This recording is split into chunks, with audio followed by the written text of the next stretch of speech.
அஸ்ஸலாமு அலைக்கும். நடந்து முடிந்த அதிராம்பட்டினம் பேரூராட்சி தேர்தலுக்கான தலைவர் போட்டிக்கு போட்டியிட்ட திரு அஜீஸ் அவர்களும் துணைத் தலைவர் போட்டியிட்டு வெற்றி பெற்ற திரு பிச்சை அவர்களும் ஒரு நேர்காணல். வாழ்க வளமுடன் ஐயா. நன்றி. நடந்து முடிந்த துணைத் தலைவருக்கான வெற்றி பெற்றிருக்கிறீர்கள். இதற்காக அதிரை.in சார்பாக எங்களுடைய வாழ்த்துக்களை தெரிவிக்கின்றோம். இந்த தருணத்தில் மக்களுக்கு நீங்கள் சொல்லிக்கொள்ள விரும்புவது என்ன? மக்களை பொறுத்தவரை மக்களுக்கு நாங்கள் சொல்லிக்கிறது என்னென்னாக்கா, ஆளுங்கட்சியினுடைய அனைத்து இந்திய அண்ணா திராவிட முன்னேற்ற கழகத்தினுடைய அரசினுடைய திட்டங்கள் அனைத்தும் புரட்சித் தலைவி தமிழக முதல்வர் அம்மா அவர்கள் என்ன திட்டம் கொண்டு வருகிறார்களோ அது மக்களுக்கு சென்றடைவதற்கு மக்கள் நாங்கள் அதை சொல்லி தான் ஓட்டு கட்டோங்க. நடந்து முடிந்த உள்ளாட்சி தேர்தலில் தலைவர் தேர்தலில் எங்களுடைய வேட்பாளராக மரியாதைக்குரிய அஜீஸ் அவர்கள் இருக்கும்போது நாங்கள் சொல்லி கேட்டது, மக்களுக்கு வேண்டிய திட்டங்கள் வர வேண்டும்னா ஆளுங்கட்சி நீங்கள் தேர்ந்தெடுக்கணும். இல்லைனா மக்கள் ஒவ்வொரு நாளும் மாற்றி மாற்றி முடிவெடுக்கிறனால அதிரை மக்கள் அதிராமணம் புறக்கணிக்கப்பட்டு வருது அப்படின்னு நிறைய விஷயங்கள் பஸ் ஸ்டாண்ட்லேருந்து நிறைய கோரிக்கைகள் வச்சோம். இருந்தாலும் நல்ல ஒரு நிலையில் ஒரு மாற்றங்கள் வந்துட்டு இருக்கும்போது கடைசி ஒரு 2 நாளில் தவறான பிரச்சாரங்கள் சம்மந்தமே இல்லாமல் இந்த குஜராத் நரேந்திர மோடி அது இதுன்னு சொல்லி தப்பாக மக்களை திசை திருப்புறதுக்கான நோட்டீஸுகளை கொண்டு போய் அடிச்சுட்டு, ஏன்னா நேர்வழியில் திமுகவில் வெற்றி பெற முடியாகும் போது கடைசி நேரத்தில் குறுக்கொலியை கையாளுறாங்க. அதிமுக தோற்கடிக்கணும், அதிமுக தலைவர் அஜீஸை தோற்கடிக்கணும் அப்படின்னு சொல்லி அந்த திட்டம் போடுறாங்க. அது வரும்போது என்ன ஆகுதுனாக்கா, உங்களுக்கு அவங்க திட்டம் ஓரளவு பழிச்சிருதுன்னே சொல்லலாம். ஏன்னா ரொம்ப சொற்பாவுக்கு ஒரு 500 வாக்கு மாறி இருந்தாலே நாங்கள் வெற்றி பெற ஒரு சூழ்நிலையில் ஒரு மாற்றமான ஒரு சூழ்நிலைகளை ஏற்படுத்திட்டாங்க.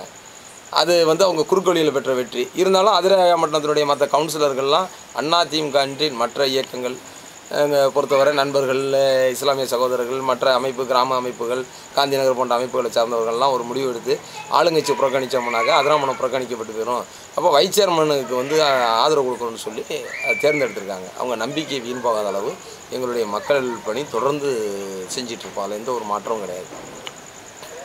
பேரூராட்சியில் திமுகவும் மத்தியில் அதிமுக, அதாவது மாநிலத்தில் அதிமுக இருக்கிறதால் நமது ஊருக்கு அதிக லாபம் கிடைக்கும் என்று மக்கள் எதிர்பார்க்கிறார். அதாவது இரு பெரிய கட்சிகள் இணைந்திருக்கின்றது அப்படிங்கிற அளவுக்கு மக்கள் பேசப்படுகிறது.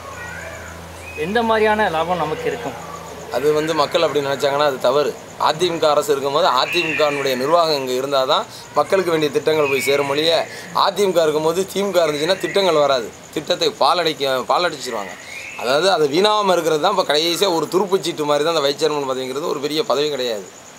ஆனால் வைஸ் சேர்மன் பதவிங்கிறது ஒரு துருப்புச்சீட்டு மாதிரி தான். அதை பயன்படுத்தி இனிமேல் நாங்கள் போய் எங்கள் தலைமை அணுகி அமைச்சர்களை அணுகி மக்கள் பொய்யான பிரச்சாரத்தை நம்பி நம்மளை புறக்கணிச்சிட்டாங்க. இருந்தாலும் இது மாதிரி ஒரு வாய்ப்பு கொடுத்துருக்காங்க, நம்ம அதிராமணத்தை செய்யணும்னு வேண்டுகோள் பண்ணி இனிமேல் எங்கள் மூலியமாக எங்கள் கட்சியினருடைய மூலியமாக மெனக்கட்டு இனி அந்த திட்டங்களை கொண்டு வந்து ஒரு ரிஸ்க் எடுத்து செய்கிற வேலை. அதாவது எளிய முறையில் வந்திருக்கும்.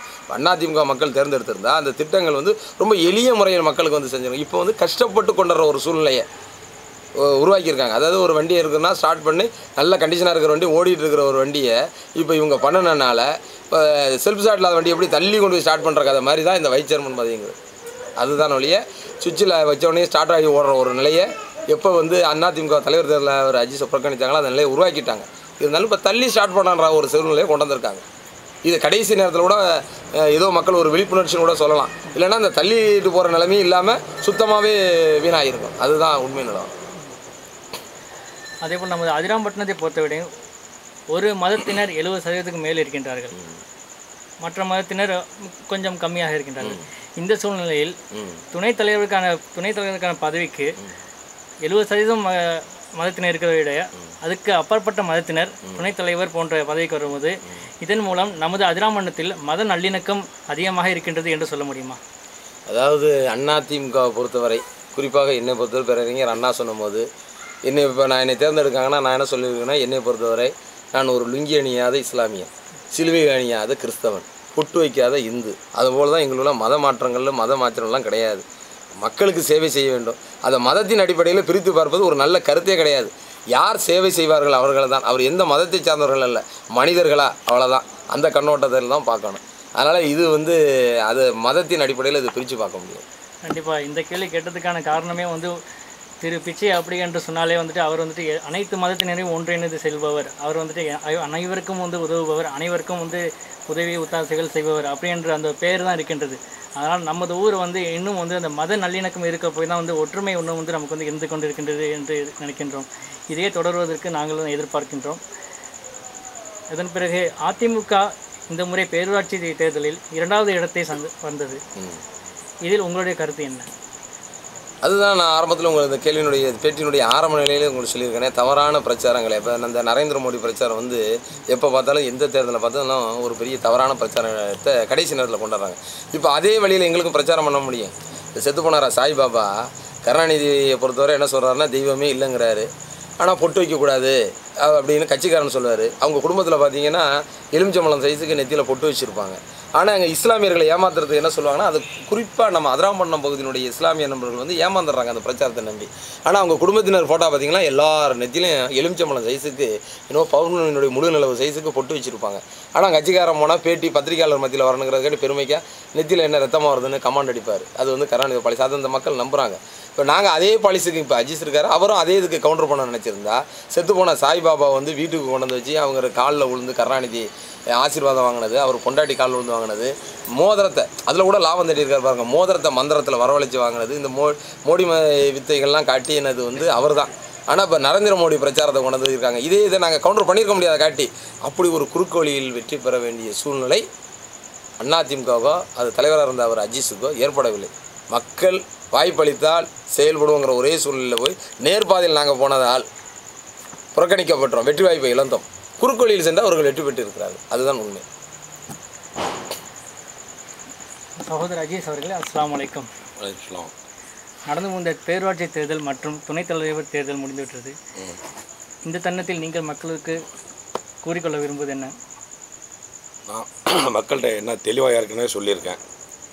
ஆளுங்கட்சி வரப்போகும்போது அதுக்குண்டான சலுகைகள், மந்திரியை பார்க்குறது, அமைச்சரை பார்க்குறது, அதே மாதிரி அதிராமணத்தில் ரொம்ப நாளைக்கு பிறகு ஒரு அதிமுக வர்றவங்கள ஒரு சூழ்நிலை இருக்கும்போது புரட்சித்தலைவர் அவங்க வந்து ஒரு தனி கவனம் செலுத்தி எந்தெந்த தொகுதியில் வந்து நம்ம புதுசாக அதிகமாக வெற்றி வாய்ப்படைஞ்சிரோமோ அதை இனி வந்து நம்ம தக்க வச்சுக்கிறதுக்காக நிறையா திட்டங்களை வந்து அறிவித்தாங்க. குறிப்பாக பாதாள சாக்கடை வந்து தமிழகத்திலே 4 இடத்துல அறிவிச்சிருந்தாங்க. இந்த 4 இடத்துல அவங்க அதில் வந்து 4ல் ஒரு ஊர் அதிராமணம். இப்போ அந்த அதிராமணத்துக்கு அந்த சாக்கடைக்கு அந்த பாதாள சாக்கடை திட்டங்கிறது வந்து ஒரு மிகப்பெரிய திட்டம். அது சாதாரணமாக நம்ம சொல்கிறோம். இன்றைக்கி வந்து குப்பையை வந்து நகர்த்திடலாம், கொசு தொல்லைகளை நீக்க முடியலை. இந்த கொசு தொல்லைகள் வந்து ஒவ்வொரு வீட்லேயும் வர்ற ஒரு வாய்க்கால், கழிவு நீர் எல்லாம் வந்து பாதாள சாக்கடைங்கும் போது எல்லாமே கீழே போய் 4 அடி கீழே போய் அது வந்து நேரடியாக அது ஒரு சுத்திகரிக்கப்பட்டு அது விவசாயத்துக்கு வர்றாப்புல ஒரு மிகப்பெரிய திட்டம். அந்த திட்டத்தை இப்போ நாங்கள் சேர்மனாக இருக்க போகும்போது எளிய முறையில் கொண்டு வரலாம். இப்போ நம்ம நகர செயலாளர் சொன்னாப்புல, இப்போ துணை சேர்மன் சொன்னாங்க.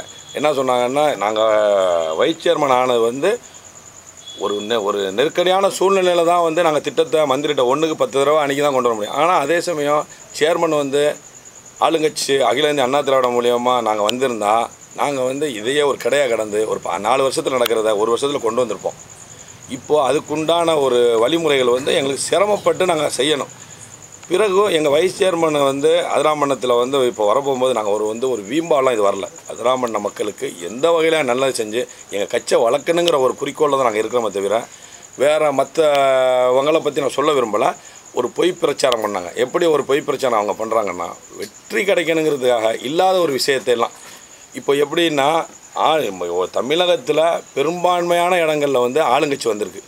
அகில இந்திய அண்ணா திராவிட முன்னேற்ற கழகத்துக்கு கலைஞர் கருணாநிதியே என்ன சொல்லியிருந்தாங்கன்னா, ஆளுங்கட்சி தான் வரும், ஆளுங்கட்சிக்கு தான் மக்கள் இந்த தடவை வாக்களிப்பாங்கன்னு திராவிட முன்னேற்ற தலைவரே சொன்னாங்க. அப்படி இருந்து கூட அதிராமண மக்களுக்கு இன்னும் விழிப்புணர்வு இல்லைங்கிறது நான் ரொம்ப வருந்துறேன். நம்ம ஊரை பொறுத்த வரையுமே ஊரை தான் பார்க்கணுமே தவிர நம்ம அதுக்கு தான் முதல் முக்கியத்துவம் கொடுக்கணும். அதுக்கப்புறம் அவங்க வந்து கட்சி சார்ந்தவங்களாக இருக்கலாம். ஆனால் உள்ளாட்சி எலெக்ஷனை பொறுத்தவரையும் இன்னமும் நம்ம மக்கள் விழிப்புணர்வு இல்லாததை நான் ரொம்ப வருந்துறேன். ஆனால் இருந்தாலும் எங்களுக்கு இப்போ இந்த துணைத் தலைவர் எங்களுக்கு கிடைச்சதை வச்சு அதிராமணத்துக்கு எங்களால் முடிஞ்சு என்னென்ன நலத்திட்டங்களை கொண்டு வர முடியுமோ அதை கொண்டு வரது பாடுபடுவோம். அது குறிப்பாக எங்கள் கட்சியை வளர்க்குறதுக்காக நாங்கள் வந்து ஊருக்கு நன்மை செய்வோம். கண்டிப்பாக நாங்கள் செய்வோம். இது வந்து என்னுடைய கருத்து. உங்களுடைய பல வேலை பளுவுக்கு இடையில் எங்களுக்காக adrineerubu.in நீங்கள் பேட்டி கொடுத்து மிக்க நன்றி. உங்கள் செய்தி நிறுவனம் மென்மேலும் வளருவதற்கும் எனக்கு இந்த பேட்டி வாய்ப்பு கொடுத்ததுக்கும் மிக நன்றி. வணக்கம்.